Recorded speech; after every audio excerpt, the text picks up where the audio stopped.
artificial intelligence will completely transform our world. But what is AI? Why will it affect you? And how can you and your business survive and thrive through the AI revolution? Welcome to AI and You. Here is your host, author, speaker, and futurist, Peter Scott. Hello and welcome to episode 117. Today we are going to conclude the interview with Chris Summerfield, Professor of Cognitive Neuroscience at Wadham College, Oxford, and also a staff scientist at DeepMind, the UK firm that put deep learning on the map with achievements like AlphaGo and AlphaFold and attracted an acquisition from Google. He runs Oxford University's Human Information Processing Lab in the Department of Experimental Psychology. Last week we talked about parallels between human cognition and AI, plus how Chris started out in psychology and then integrated AI to become a combined neuroscientist and AI researcher. One of his studies actually studied human sleep and a hypothesis that its purpose is to replay events that have happened during the day and integrate them for future learning, and then do the same in AI. And he found that doing a replay-like activity in a deep Q network, which is the model that's most commonly used for playing video games, in this case Atari 2600 games, that the AI did better. Isn't that interesting? So let's get back into the interview with Chris Summerfield. And we're talking about these large language models here, and I'm sure I wasn't the only one that was surprised by what they're able to do. I mean, essentially they're autocomplete algorithms on steroids. And I wouldn't have thought from that description that they would be able to do the things that I can see them doing now, where even not just completing things from a prompt of a few sentences, like finish a poem. One of them was used to finish Kubla Khan, for instance, and did very well. But now there's models that OpenAI has where you can ask a question and it will do it. I've asked it to compose a limerick, and it did. Didn't scan, but that's getting picky. Or answer this question, or give me 10 bullet points on this, and it does it. And that's hard for me to put in the box of a completion model. That's where my ignorance of how it works is really showing up. Has any of the work that's been done by those transformers, any of the results, illuminated anything in the other direction about neuroscience, about just how we might be doing those kind of things? Maybe we have completion models inside our head that we don't know about. I mean, the first thing to point out is that the model is just a prediction model. But then, in a way, all machine learning tools are prediction models in one way or another, right? So when you build a supervised model, what it does, if it's classifying objects, for example, doing object labeling, it makes a prediction about the correct label, and it gets some feedback, and then it adjusts on that basis. And, that's really, I think, the primary basis of how biological systems learn too. Biological systems can learn by other sort of non-error corrective learning. So one example is Hebbian learning, which is just a sort of learning statistical patterns of association between inputs. But like much of our learning is error corrective. So your question is about whether the specific innovation which has led to these large language models has reflected back anything on neuroscience. And I think the answer is not yet, but I can tell you my wild speculations in this area. And I think it'll maybe join together some of the strands of the conversation that we've had so far. So one of the things that's really remarkable about what both the language and the image synthesis models that have been built by places like Google and OpenAI, as you mentioned, one of the really remarkable things about them is that they seem to be compositional in nature. So by compositional, what I mean is that they have the property which language intrinsically has, which is that they're able to essentially take disparate elements in a sentence and kind of join them together in some new way, right? So an example of composition would be you know about purple things and you know about pineapples, but maybe you've never thought about a purple pineapple before. Well, now you have, because I took two things which are completely separate and unrelated, and I put them together and I made a new thing out of them. So neuroscientists for some years now, and cognitive scientists actually going back decades, have argued that this property of being able to think compositionally is really at the core of our intelligence. And the reason for that is because composition allows infinite generativity.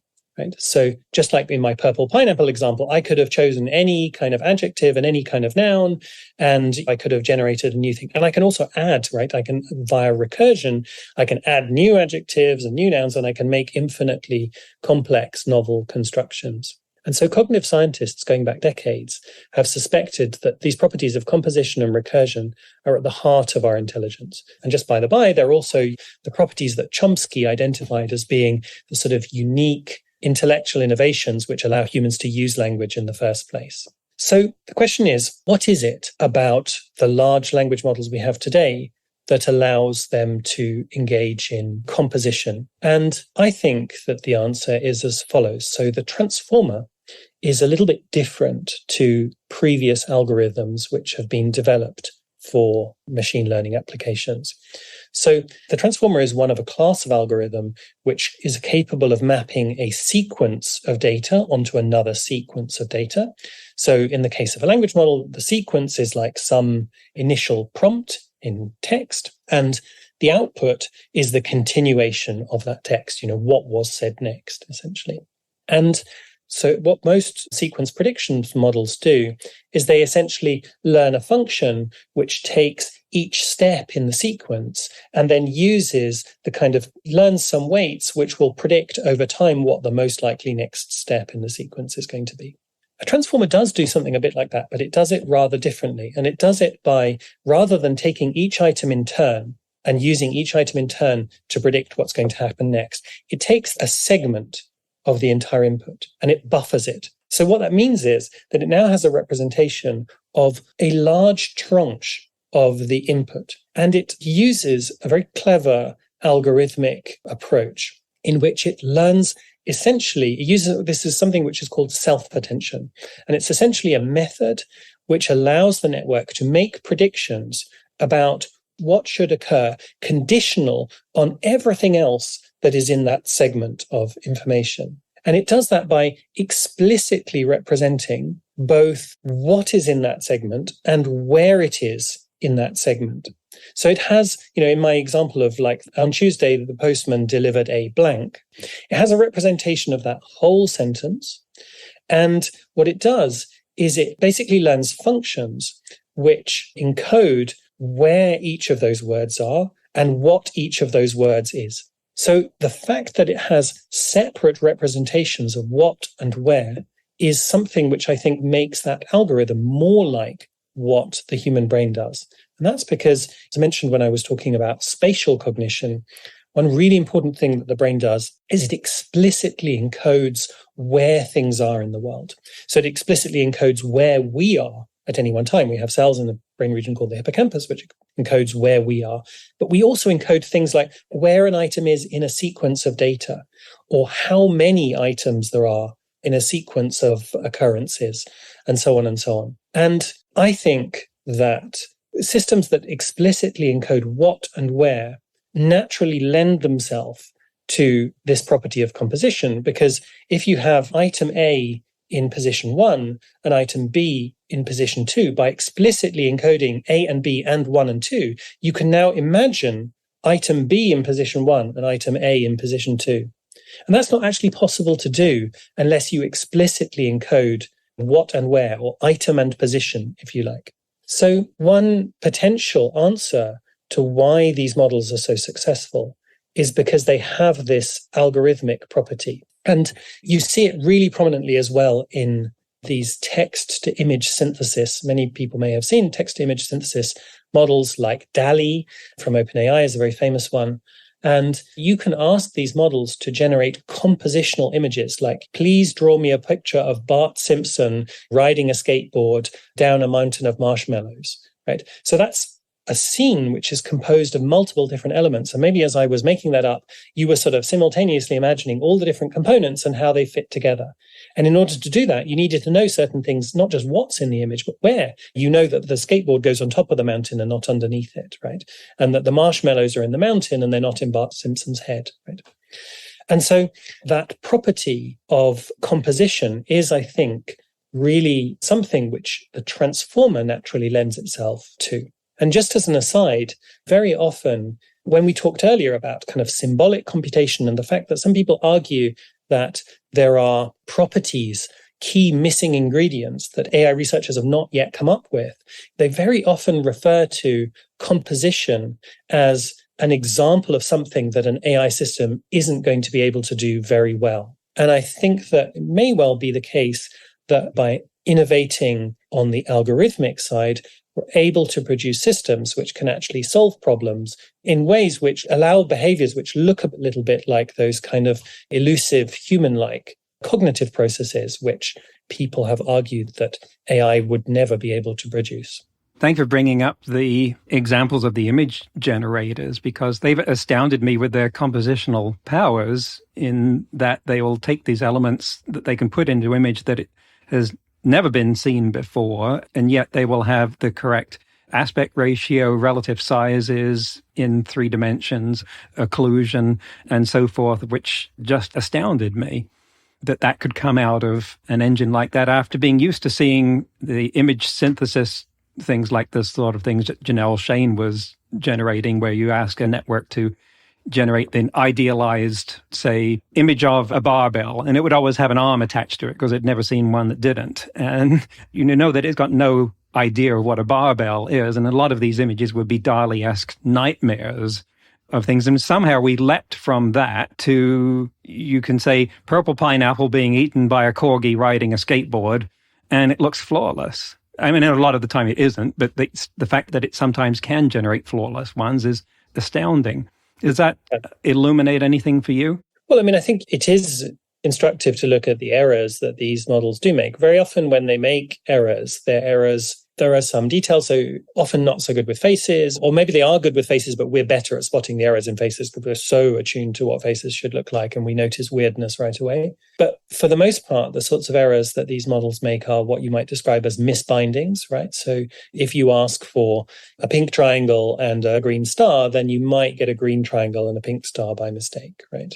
Incidentally, that's a very common mistake for people to make, even in recognition. If their attention is diverted away from a stimulus, they will sometimes misbind the information in the stimulus. So misattribute what with where, right? So if A goes with 1 and B goes with 2, to mistakenly attribute A to 2 and B to 1, right? It's a common error.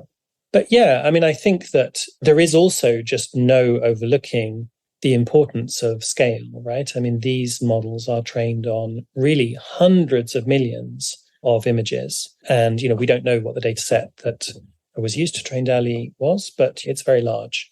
And there is no escaping the fact that a machine learning system ultimately is going to be largely bounded. Its performance is going to be bounded by the data to which it is exposed, right? And this goes back to the point that we made earlier about what is in the data, right? And what do you need in the data for intelligence, right? And so earlier we talked about the idea that there may be things that are integral to intelligence, which will only be in data which is generated by humans, right? So my social or cultural sensitivities, insofar as I have them, may be gleaned from a lifetime of interacting with other people, right? That's my data.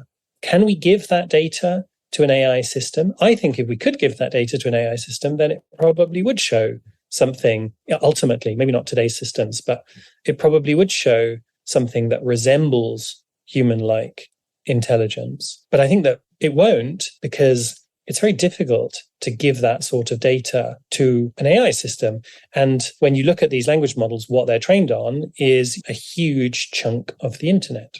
And the discourse that takes place on the internet is, of course, it's human generated, but it lacks many, many aspects of human generated discourse, which primarily amongst them that most human generated discourse is personalized in ways which are disclosed not merely by temporal proximity, right? So when two people speak to each other, the way that they speak to each other reflects the situation in which they find themselves, right? So maybe, I'm a teacher and I'm explaining to a 5-year-old how to do X, Y, or Z, right? I'm going to use very, very different language. I don't know if I'm in the pub talking about politics, right? And the language that we use is grounded in the situations in which we use it. And that information is totally absent from the internet. The only information that the large language models have about situation is temporal proximity. Kind of the pub conversation is more close in time to other pub conversation than to teaching 5-year-old conversation. But I think that's probably insufficient because language is such an instrumental process. We use language to influence others and to learn from others, right? And we use language in an extremely kind of dynamic and responsive way. And it's really just not possible to capture the full richness of that, even by having a data set of 1 trillion tokens from the internet. So at present, our language models, and this is why at present, these language models very often come up with things which are inappropriate, or things which are broadly inane, or things which are really quite blind to the subtleties of the question that you asked or the context in which you posed it. And I think in order to build models that can really go the extra mile, really resemble the way that we interact with each other, you're going to need higher quality data. You're going to need data that resembles more the sorts of interactions that we have with each other. And I think that illustrates, again, one of the differences between the AI and us, in that in order for me to hold this conversation, I did not have to read all of Wikipedia first. So you did have to go to school for 20 years, to be fair. But that's true. But there's a difference between what I learned there and if I wrote it all down, it wouldn't take up as much space as Wikipedia. It might if there was some way of representing it completely that I'm completely unaware of, but it doesn't seem to map into that amount of text. That's all I'm getting at. So you mentioned earlier about the differences between human intelligence and human general intelligence and what we might want to do with AI. Like, there's no reason that artificial general intelligence should come out the same as a human. Even that might be one of the goals now because it gives us at least some purpose of comparison, like running a Turing test, say. But we already know what human intelligence is like. We've got 8 billion examples of it. So if we created an artificial general intelligence, if you speculate, what sort of qualities do you think that will have that are non-human? Well, I think that's up to us, really. It depends upon the data that we expose it to and the objectives that we give it in large part. We haven't really been talking about the details of different sorts of approach within machine learning, but a lot of work today is based around a method known as reinforcement learning. So reinforcement learning is a machine learning method in which an agent is trained to produce behaviors which will satisfy some sort of value function, which is a designation of some sort of score or value, which is given to the agent as a function of the behaviors that it produces. And in reinforcement learning, you, the experimenter, the researcher, get to define that reward function. You get to say whether it's good to eat apples and bad to eat lemons, or good to eat lemons and bad to eat apples. And so you get to define what the agent will learn to do. And I think there isn't really any one answer to this question. The agents are going to do what they're trained to do. And if you train them to do something useful and human-like, they'll do something useful and human-like if you can find the right data. If you train them to do something else, they'll do something else. And obviously it was an unfair question, but I can't resist asking those kind of questions when I've got someone like you here. And incidentally, while I do have you here, I want to run by you an idea that I expressed in my book that was born of pure wishful thinking and ignorance, but that looking at brain-computer interfaces and recognizing that the ones that we have now, the prototypes that can give people visual inputs, blind people, by stimulating an array of electrodes in their brain so that they end up being able to see this pixelized images that let them actually recognize a letter, and realizing that the visual cortex couldn't be mapping our visual system, what we see, to a rectilinear array of neurons in the brain, and yet somehow the brain was able to interpret those rectilinear stimulations in the way that we wanted. That to me suggested that that was neuroplasticity, the brain adapting to that to be able to see what we wanted it to see. And I then went on to speculate that maybe AI could meet neuroplasticity halfway to be able to transfer more complicated types of abstraction between brains. Does that sound like it's something that could be in our future, or am I on the wrong track? Well, first of all, you're absolutely right that the success of many BCI applications, both in experiments and in the clinical setting, is due to plasticity. So the brain is remarkably plastic, especially in our early years. And it's that plasticity which allows information from different modalities to kind of come to be processed in parts of the brain that wouldn't normally process it. So the classic example is that in Braille readers, for example, you often see that parts of the visual cortex come to code for somatosensation because essentially the job that would be performed by those neurons in reading is now being performed by the fingers in the haptic sense. In a way, when we do BCI, particularly in a clinical setting, we're already using machine learning methods. So you will have seen perhaps experiments in people who are fortunate to have syndromes like ALS, also known as locked-in syndrome, in which they're unable to move, but, kind of largely cognitively intact. And in those settings, the algorithms which map brain activity onto a movement, often movement of a cursor on a screen, for example, perhaps to select a letter so that they can communicate with people outside.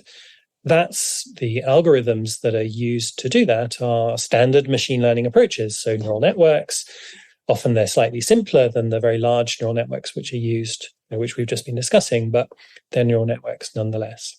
In theory, we don't know the limits of what can be communicated or read out from the brain, but we know already that it's possible to decode abstractions in the form of words or lexical items. We've known that for about 15 years. We can do that from data recorded invasively.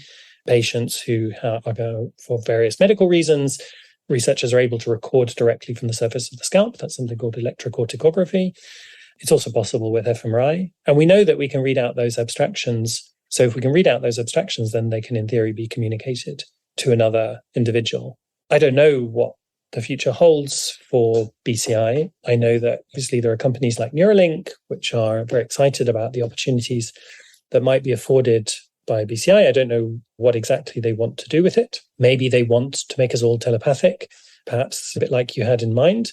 But we will see whether that's possible or not. But I think the main thing to bear in mind is that the real challenge with BCI is actually a really mundane one, which is that it's actually quite difficult and dangerous to have a chronic invasive implant in your brain. And there needs to be an aperture through which, kind of signals can get out.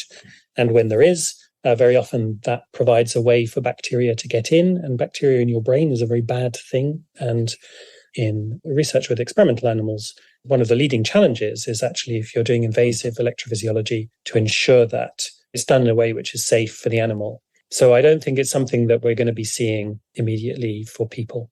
Good point. So don't try this at home, folks. Exactly. I would love to talk about this for hours and hours and days. We would run out of several things in the process. So you have a book coming out in a few months at the time we're recording this, and perhaps you can tell us when it will be out and what it's about and how people can find it when it does. Sure. Yeah. So if you've been interested in the ideas in this podcast, then maybe you would be interested in my book because it touches on exactly the same topic. Book is going to be published in December by Oxford University Press, and it's called Natural General Intelligence. So as you probably guessed, the title is a counterpoint to the idea that maybe we might be able to build artificial general intelligence. And the book really discusses ideas, themes from neuroscience, which might be relevant towards that endeavor. So yeah, like I said, it'll be out later. Terrific. And how can people follow your work or keep up with you or monitor a place where they can see when the book comes out? Sure. So you can follow us on Twitter. So it's at Summerfield Lab on Twitter, or you can look at our webpage on the Oxford University website. And I'll put a reference to your website in the show notes and transcript. Chris Summerfield, it has been a fascinating, wonderful discussion. I've enjoyed every moment of this, and thank you for coming on the show. Thank you very much, Peter. It's been a pleasure. That's the end of the interview. A lot to get excited about. Certainly what will be possible with brain-computer interfaces in the future. In today's news, ripped from the headlines about AI, Shenzhen has brought in the most progressive of autonomous vehicle regulations in China so far, allowing registered vehicles to operate without a driver in the driving seat across a large part of the city. But there still has to be a driver in the vehicle. Now, you may have heard me mention AutoX, or read about it in my book, which is a robo-taxi service that has been operating in Shenzhen for months without the need for any driver, or anyone in the vehicle at all sometimes, but apparently those have been permitted in a limited basis by some local authorities. But what the whole city of Shenzhen has now done is establish a framework for liability in the event of an accident. If the AV has a driver behind the wheel, the driver will be liable in an accident. If the car is completely driverless, the owner of the vehicle will be responsible. If a defect causes an accident, the car owner can seek compensation from the manufacturer. In a story from Reuters, Maxwell Zhou, CEO of robotaxi company Deep Route, said, quote, "If you want more cars, eventually there will be accidents. So these regulations are very important for mass deployment. This is not true driverless, but it's a big milestone." End quote. I am still waiting to see where the edges of the AV deployment will be. I'm convinced that we are many years from the general deployment of Level 5 cars that anyone can buy and take anywhere. But it's clear that parts of the AV space are being nibbled away gradually, and I'm still not sure what the shape they're going to carve out will be. Next week's guest is Robbie Stamp, Chief Executive of BIOS International and friend and business associate of the late Douglas Adams, joining us with perspectives ranging from AI definition and governance to the Hitchhiker's Guide to the Galaxy. That's next week on AI and You. Until then, remember, no matter how much computers learn how to do, it's how we come together as humans that matters. That's all for this episode of AI and You. Please leave a rating and comment and share with your friends. Get the book Artificial Intelligence and You and see more videos and articles at AIandyou.net. That's AIANDYOU.net, where you can also send us your questions. Thank you for listening.